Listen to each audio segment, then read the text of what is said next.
Hello everyone. Today, myself, I am Zeenath Jaha Begum, Department of Computer Science Engineering from MLR Institute of Technology. Today, I'm going to discuss about the topic that is one of the important topic of the Automata compiler design, that is phases of the compiler. So before discussing about the phases of the compiler, let us discuss first of all what is a compiler. So a compiler is nothing but it is the software which is generally used to translate the program which is written in high level language to a low level language. So here high level language is nothing but that is the source language, that is the programming language just like a C, C++, Java. And what is the work of the compiler? The work of the compiler is to convert the high level language into a low level language. That is nothing but a programming language to a user understandable language. So it is have given in the form of a diagram which you can see here. A high level language just like a C, C++, Java, Python. So it is going to be compiled with the help of the compiler and it is going to be converted into the low level language, that is nothing but with the help of the intermediate code generation.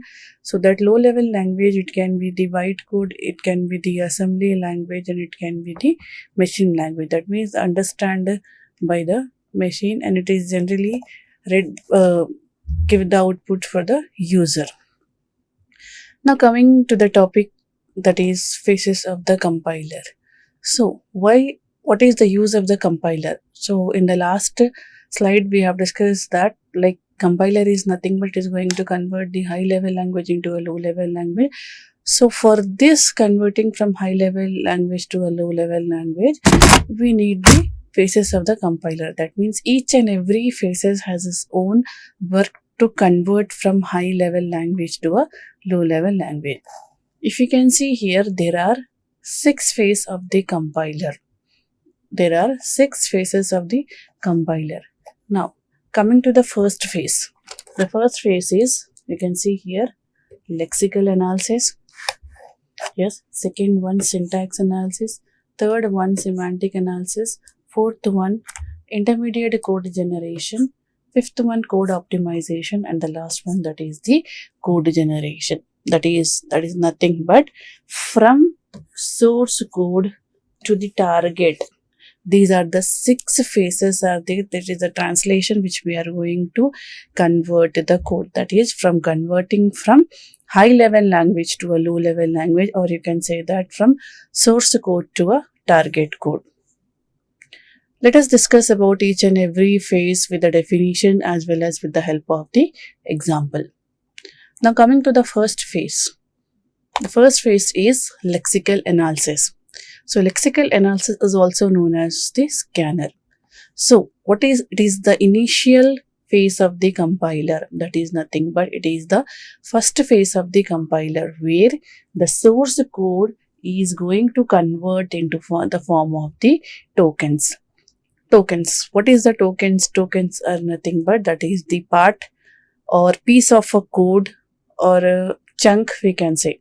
That means a source code is going to, in the first step, the source code is going to convert into the form of the tokens. That is nothing but chunks or the part of pieces of code. That is the lexical analysis. Now coming to the second one. Second one is nothing but syntax analysis. So here, this is the second phase of the compiler where the code is taken from the first phase, that is the lexical analysis, and it is going to convert into the form of the parse tree or the syntax tree. That means whatever the tokens which we got from the phase 1, it is going to take that token sequence and it is going to convert or build into the form of the syntax tree or a parse tree. So all those things we will see with the help of the examples. Let us first discuss about the definitions. Now coming to the third one. The third one is semantic analysis. So what is the use of the semantic analysis? The semantic analysis is the third phase of the compiler which is generally used to check the meaning of the program. That means it is going to check which data type it is, which variable it is going to be performed, what are the scope, what are the arguments are there. All those things are going to be checked in the semantic analysis. Now coming to the fourth phase. Fourth phase is intermediate code generator. That means whatever the code which we are getting from the last phase. Yes. So from that from the semantic analysis, here we are going to generate the intermediate code generation.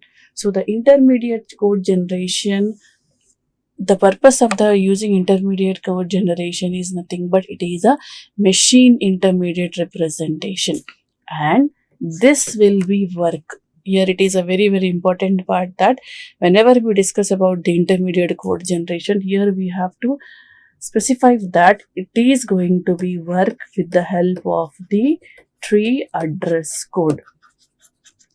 So this tree address code is very important, because sometimes like it's already there in the phases of the compiler, as well as it asks as a separate question also. Actually, we have a separate topic on tree address code also. So that will be specified with the help of, we will be taking 1 or 2 lines of the code, and we are going to specify, we are going to convert into the form of the tree address code. So this intermediate code generation will work with the help of the tree address code. Now coming to the fifth phase. The fifth phase of the compiler, that is the code optimization. So what is the use of the code optimization? The code optimization is generally used to improve the code. Which code? Intermediate code, to make the execution faster, as well as to take less memory to execute. So this is the work of what? Code optimization. So whenever we say the word optimization, so optimization is nothing but minimum. That means here the minimum memory is going to be take to execute the code, as well as it is also fast whenever we execute. Execution will become the fast. Now coming to the last phase. The last phase is code generation. Okay, what is the code generation? That is nothing but whatever the phases which we have performed in the earlier. Okay, so that code is going to be optimized from the intermediate code generation and going to be converted into the form of a target machine with the help of assembly language code. That means here the final code, that is the target code, whatever it is going to be written, that is going to be written in the assembly language code. That is what, that is the code generation. That means the whatever code which we have taken as a source code, the finally whenever it is going to be executed, the target code should be written in the language, that is nothing but that is the assembly language. So these are the definitions which we have seen in the phases of the compiler. Let us take one example and we just try to check each and every phases, and lastly we are going to see with the target code. Okay, so we start with the first phase here, that is the lexical analysis. So here we have taken with one simple example, that is a line of code, that is a int sum is equal to a plus b. Okay, so now as what is the work of the lexical analysis? The work of the lexical analysis is nothing but divide the code into the form of the tokens. That means each and every thing which is there in the code, it has to be divided into the form of a tokens. So here we have taken with the example like int sum is equal to a plus b. So now here how the output can be written. So whatever the code it is written, we are writing in the code in the form of the lexemes. That is what? One is int, then sum is equal to a plus b and semicolon, right? So this is one token, right? Int, what is int? Int is nothing but that is the keyword. Sum is what? Sum is the identifier. What is equal to? Equal to is the operator, right? Then what is a? A is also identifier, plus is the operator, b is the identifier, and semicolon. That means if you can see here, this one line of code we are dividing into the form of this tokens, and these tokens we have just written into the form of the we are whatever it is assigned, whether it is assigned to the keywords or whether it is assigned to the identifier or the operator or the semicolon, so on. So in the operator also we are specified that if it is an equal to operator, we have assigned with the assignment operator, and if it is the addition plus operator, it is going to be assigned with the addition operator. So this is the simple phase, initial phase, that is the lexical analysis. Whatever the code it is given, that code we have to divide into some chunks. For example, if I take like this, int sum is equal to a, for example.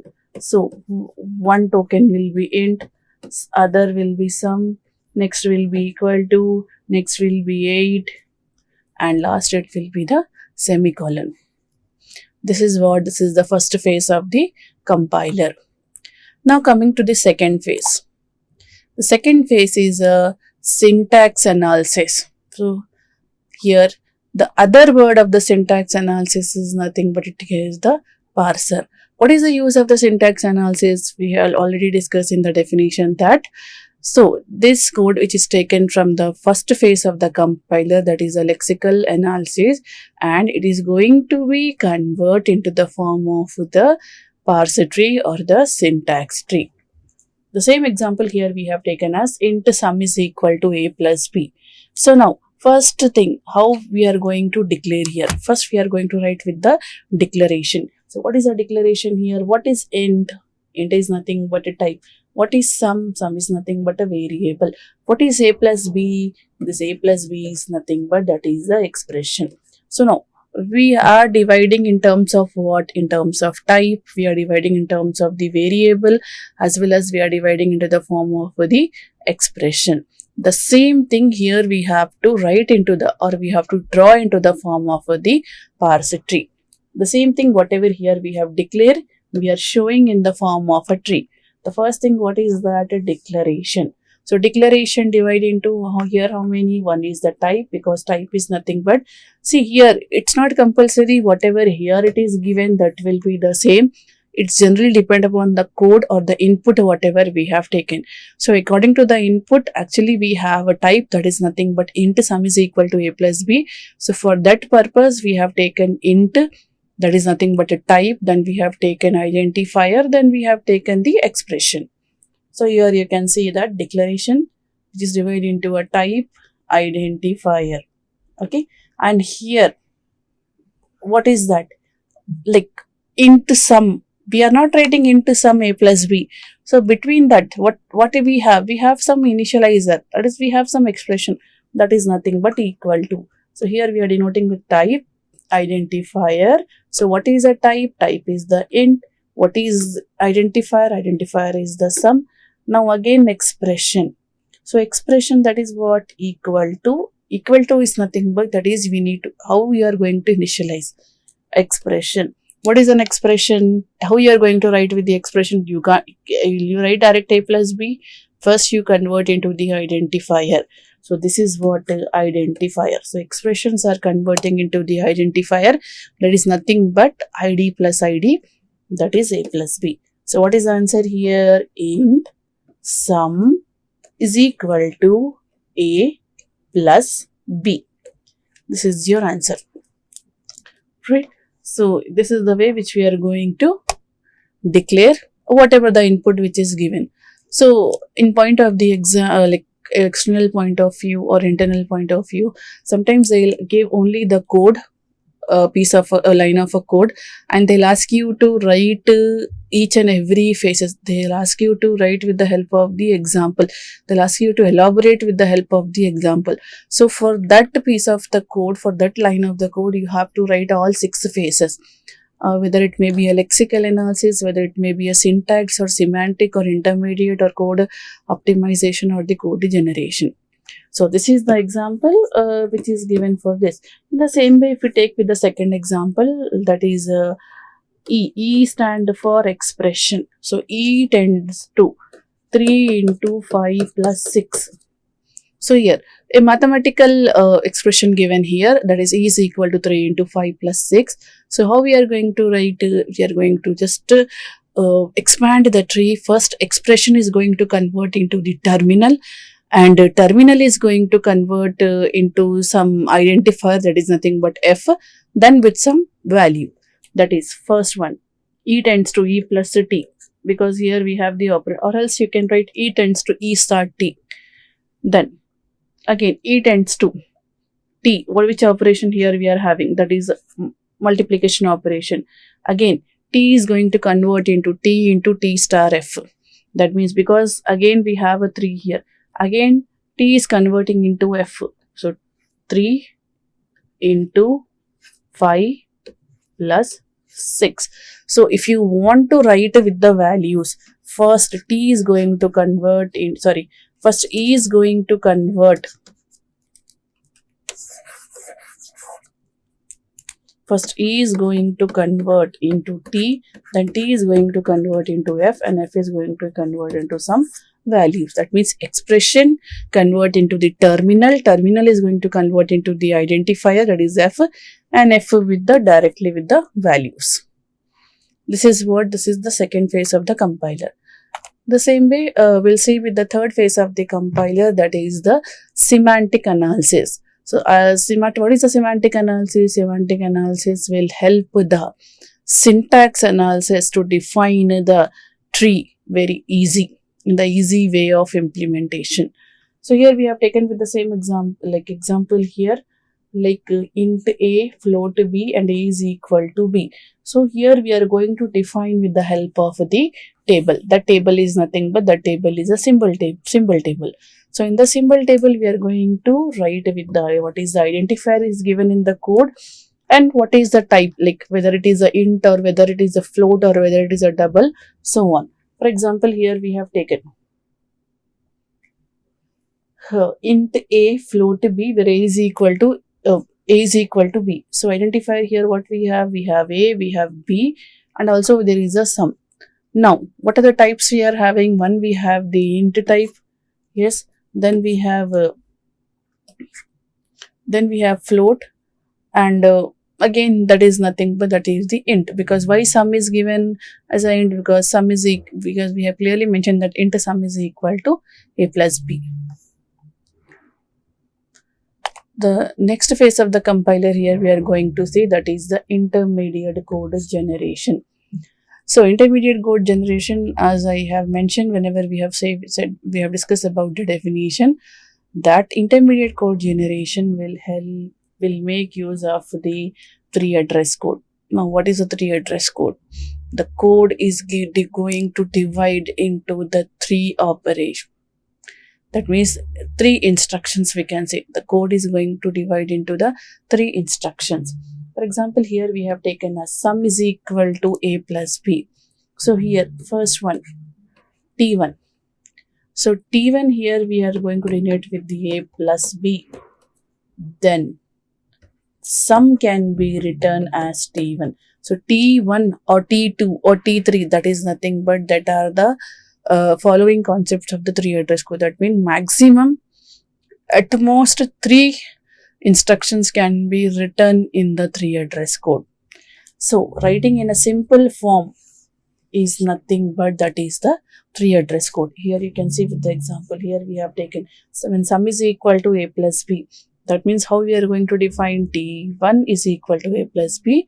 What will be the sum? Sum is nothing but t1. Why t1? Because here we have defined t1 is nothing but a plus b.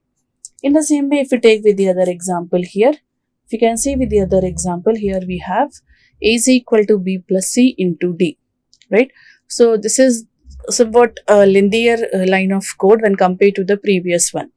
So here, the first thing what we are going to do here, first either you take t1 is equal to b plus c, or else you take t1 is equal to c into d. So one thing is that the operator which is having the highest preference, better you go with the first preference for that.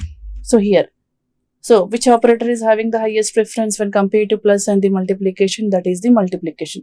So here t1 is equal to c into d. So this is written as what now? this is written as T1. Now next T2. What will be the T2? T2 will be is equal to B plus T1. B plus T1. Right? Next, what is A? A is nothing but completed T1. Writing the instruction or minimizing the instruction, that work will be done by the 3 address code. So A is equal to what? A is equal to T2. Fifth one, that is the code optimization. What is the code optimization? That is not already we discussed that in the code optimization, that it will execute the instruction fast as well as it will take the less memory to execute. So here we have taken one instruction, right? Before optimization it was x is equal to 2 into 3 and y is equal to x plus 5. So here when we convert this optimization code here in the form of the intermediate code, that is nothing but with the help of the 3 address code, here it can be written as T1 is equal to 2 into 3 and x is equal to what? X is equal to T1. What is y? Y is equal to x plus 5. So indirectly what we can write that y is equal to, simply we can write T1 plus 5. Okay. So after constant folding, what it will become now? Directly we are writing with the answer. What is the answer? X is equal to here. What is x? X is equal to T1. T1 is what? 2 into 3. That is nothing but 6. So directly we are just reducing the steps and we are writing the answer. So x is equal to 6 and y is equal to x plus 5. Now coming to the last one, code generation. Okay. So what is the code generation? Whatever the code it is taken from the 3 address code or the code optimization, it is going to convert into the target code, and that target code should be written in the assembly language. So here we got the code from the intermediate code generation, that is T1 is equal to A plus B, or simply we will write as sum is equal to T1. So this code, this thing which we are going, if you have to convert into the form, into the assembly language. So how we are going to convert that? Move R1 comma A. What is the first thing we are having here? A. Okay. That means we are moving A to the register R1 in the same way. What is the second thing we are having? We have to add the A value with the B. So A value is stored in what? A value is stored in the R1. So here what we are going to write here? R1 comma B. That means once we have written with the R1, once we are adding R1 plus B, the value is again stored in the R1. Now, whatever the value, the result value, that result value we have to move to the sum. So simply we write the instruction here, move sum R1. That means whatever the result value which is stored in the R1, that has to be moved to the sum. So sum is what now? Sum is the nothing but the result, or simply you can say that T1. Right? That is nothing but this code is known as the assembly language code. First, we are moving the value which is present in the A to a register, that is R1. Then we are adding the value of R1 because the value is stored into the R1. So the A value is in the R1. So we are adding with B. So R1 plus B, and the value is again stored where? R1. Now finally we have to declare the value in the sum. That means we have to declare the total sum. So whatever the value which is there in the R1, we are moving into the sum. So move sum is equal to R1. So this is nothing but, this is the last phase of the compiler. We can say that a target code, it is going to be generate the target code with the assembly language program. So these are the topic which we have discussed in the today's class. That is, we discussed about the phases of the compiler. So there are 6 phases of the compiler, starting from lexical analysis, syntax analysis, semantic analysis, intermediate code generation, then we have code optimization and code generation. So hope you understand the today's topic. In the next class, we will be seeing with some more examples on the phases of the compiler. Thank you.